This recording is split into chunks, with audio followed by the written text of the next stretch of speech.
What is up, everybody? This is Patrick, and welcome back to the channel for my Summerslam review.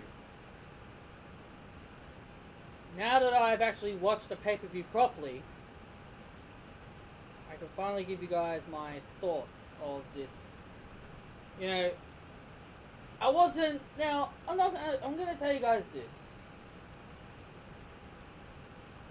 SummerSlam was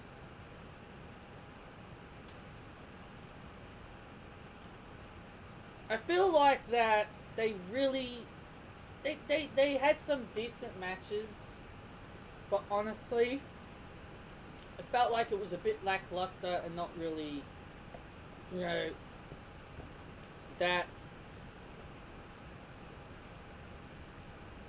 And also, WWE are the biggest trolls.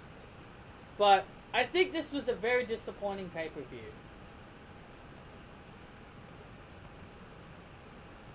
I'm not going to talk about the pre-show because I didn't watch the pre-show. So I'm just going to skip the pre-show entirely. I'm just going to talk about the main card. Just so that I can get through this a lot quicker so the video doesn't go too long.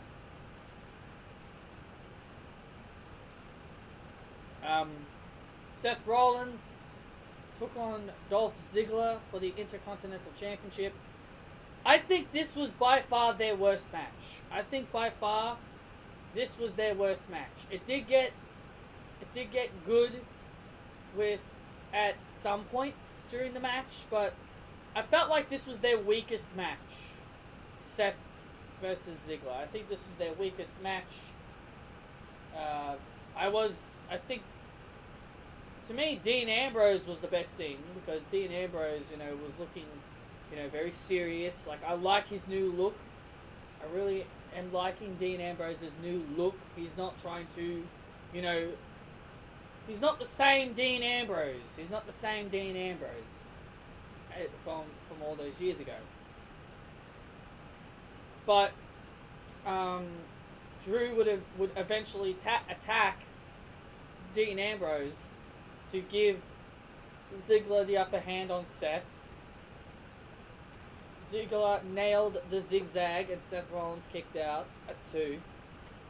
And as Seth Rollins was about to prepare for the win, Dean Ambrose recovered to deliver a dirty deeds. And Seth Rollins nails a super kick to Ziggler and a curve stomp to win his second Intercontinental Championship. Congratulations to Seth Rollins.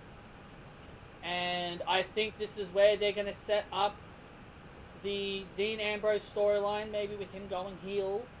Or maybe they could wait until Ziggler gets his rematch. Like, we could see one more match between the two, and then Seth, defeats Ziggler again. And then we can get the Ambrose heel turn. But honestly, I think Dolph Ziggler and Drew McIntyre should go down to the tag team division. They are needed for that division. They are needed for the tag team titles down there on Monday Night Raw. I think that would be a great tag team. Speaking of tag teams, the SmackDown tag team titles were on the line. New Day versus the Bludgeon Brothers. This was a really good match. I actually enjoyed it. I actually enjoyed this match. It was very good. And, the New Day are just so over. They're just so good at what they do. I don't understand why people hate the New Day. The New Day are so good. They're over. And, they were about to win this match. And then Eric Rowan, I know his name is Rowan, but I prefer to call him Eric Rowan. Eric Rowan grabs his bludgeon hammer, the hammer that they come out holding, and he nailed Big E with it to get them disqualified. And that was it. That was pretty much that. So, the New Day win by disqualification, but the Bludgeon Brothers hold on to the tag team titles. You know how I mentioned to you guys that I don't like squash matches? You know how I mentioned to you guys that I did not want to see squash matches at SummerSlam? This is the biggest pay-per-view of the summer, and we had 2 squash matches. Squash match number 1. Braun Strowman versus Kevin Owens. Braun beats him in 1 minute and 50 seconds.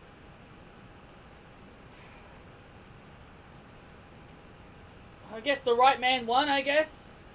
But it didn't need to be a squash. Now, this next match, I don't want to come on here sounding cocky or that I told you so, but this next match was Charlotte versus Carmella versus Becky for the SmackDown Women's Championship. Charlotte Flair gets the win here. And I got that right. Charlotte won the match. I predicted that. And who turned heel? Becky Lynch. And I called that. Now, if there's one thing I really did not like, is the crowd. They booed Charlotte only because she won. And they were giving her "you deserve it" chants. That Becky Lynch beat her up. They were giving her "you deserve it" chants. Really? So you're that sour because Becky Lynch didn't win? You're just going to chant "you deserve it"? You know, this is why I can't get into this fan base. This fan base are a bunch of dirty mongrels. You don't chant "you deserve it" at someone. Doesn't matter how much you don't like them. But I am very happy with this result. I'm glad Charlotte won. And Becky's turned heel, which I can't wait to see Becky in the role of a heel. And yeah, I'm really looking forward to it. And I just wasn't a fan of the fans being total assholes. Samoa Joe and AJ Styles. Another great match here. Ended in disqualification because Samoa Joe pushed AJ to the limit. He was saying a lot of nasty things about Wendy Styles, who was there with their child, with one of their children, and he said a lot of bad things about Wendy. He was saying that he said that he was going to be their dad. He was going to be his dad. That Joe said he was going to be the new dad for Wendy and the children. That's what I was trying to say. And this pissed AJ Styles off and it got him disqualified. You know, this whole storyline is good and all, but I don't want it to be all about Wendy. You know, I want it to be about the WWE Championship. Obviously, this storyline is continuing, which I'm okay with. I think the DQ here made more sense than with the New Day and Bludgeon Brothers, because you don't want Joe getting pinned, you don't want Styles getting pinned, so it made sense for this match to be a disqualification. The Miz versus Daniel Bryan, another fantastic match, and I'm just sick and tired of The Miz being The Miz. Sure, The Miz is a good character, but if there's one thing that I hate more about The Miz, is the fact that this guy cheats. Maurice assists The Miz by giving him brass knuckles. I believe it was. Brass knuckles, and he took advantage, and Maurice was in the crowd. She gave Miz knuckles, brass knuckles. Miz used them on Bryan, and he got the pinfall on Daniel Bryan. Hopefully this is the continuation of the storyline, and I'm guessing this is where they're going to get Brie Bella and Maurice involved, because Brie was backstage with Bryan and Maurice was there with Miz. So I'm guessing this is where Maurice and Brie are going to get involved in the storyline. Squash match number 2 is Finn Balor versus Baron Corbin. And Finn Balor came out as the Demon. I am very happy to see the Demon. I am very happy to see Finn Balor come out as the Demon. And what a waste of appearance. What a waste of an appearance for the Demon. Honestly. How could anyone... yeah, we should be excited that we finally saw the Demon. But you're going to have the Demon in a squash match with Baron Corbin?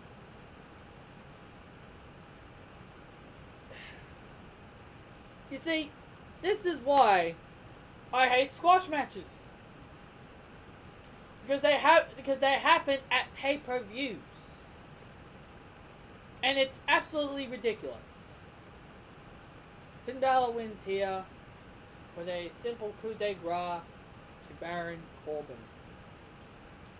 Shinsuke Nakamura versus Jeff Hardy for the United States Championship.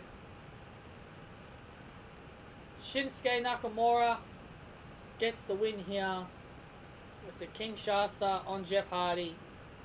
And I believe this should be the end of Jeff Hardy with the United States title. Kind of want to see someone else in that role now. Maybe Rusev or Andrade Cien Almas, or maybe an NXT call-up, like I said. Like I've mentioned.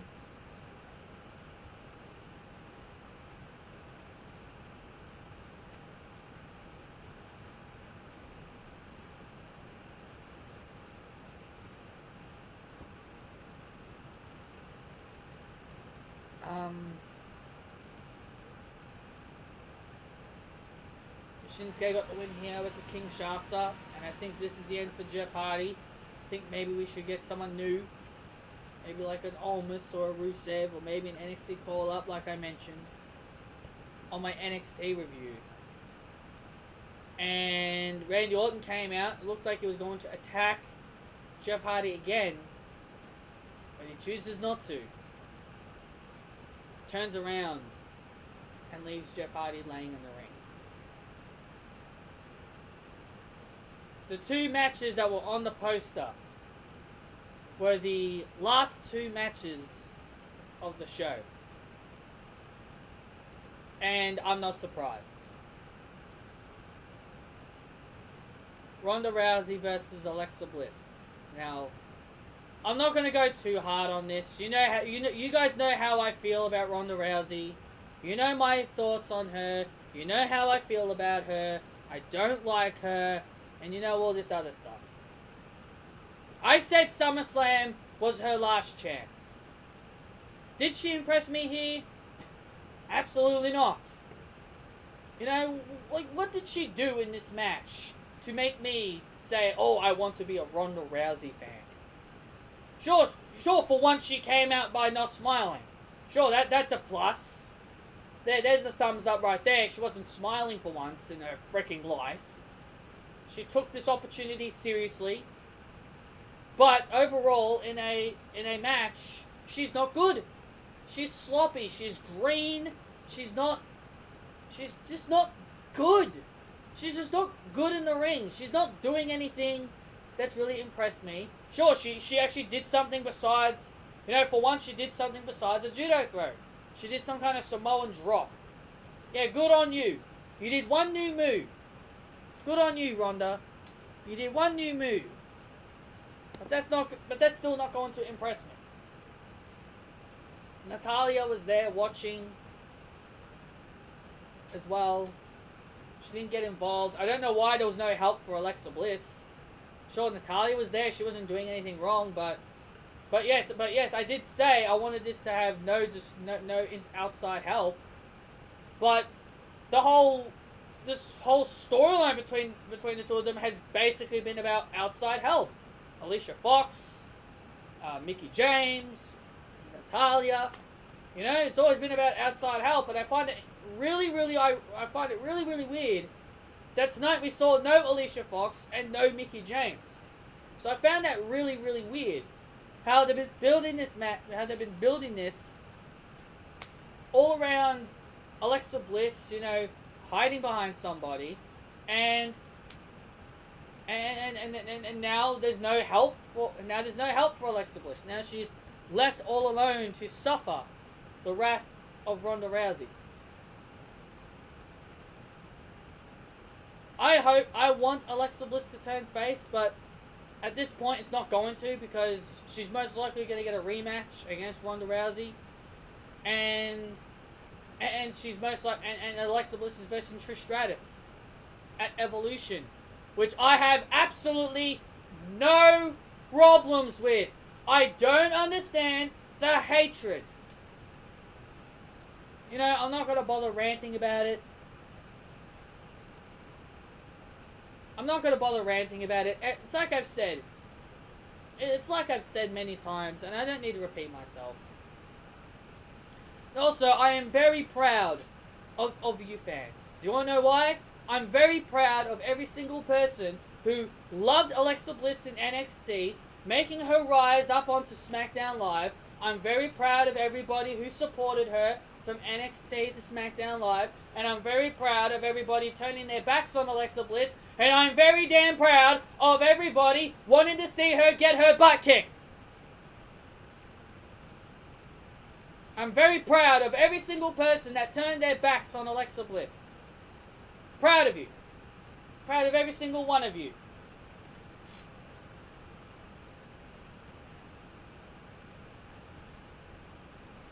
Finally, we've got one more match to talk about. Then I'm out of here. That is the main event. And this was always going to be the main event. Roman Reigns versus Brock Lesnar. What a sugar match this was. Absolutely terrible.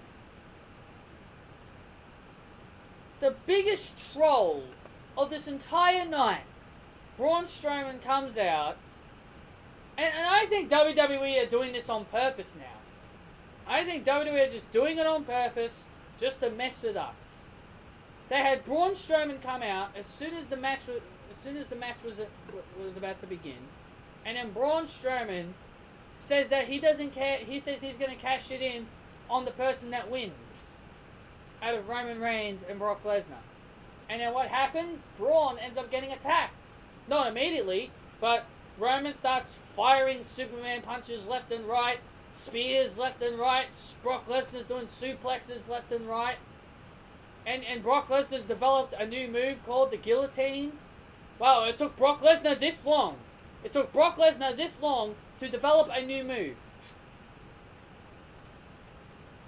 But either way, then eventually Braun got attacked, got F5'd by Brock Lesnar, and Brock Lesnar threw his briefcase all the way up onto the stage just so then he won't cash in.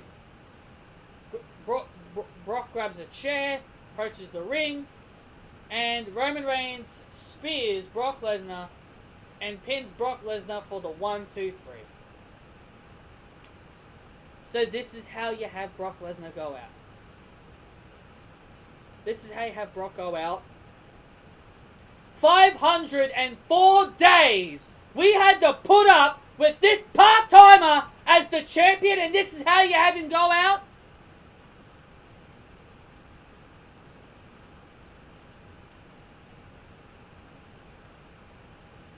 What a disgrace. This is how you have him go out. A 6 minute bore fest. That's what this match was, a 6 minute bore fest. So this is how you have Brock go out. In a shitty main event. And Vince McMahon was probably so proud of himself. Vince McMahon is so proud that Roman Reigns is finally the Universal Champion.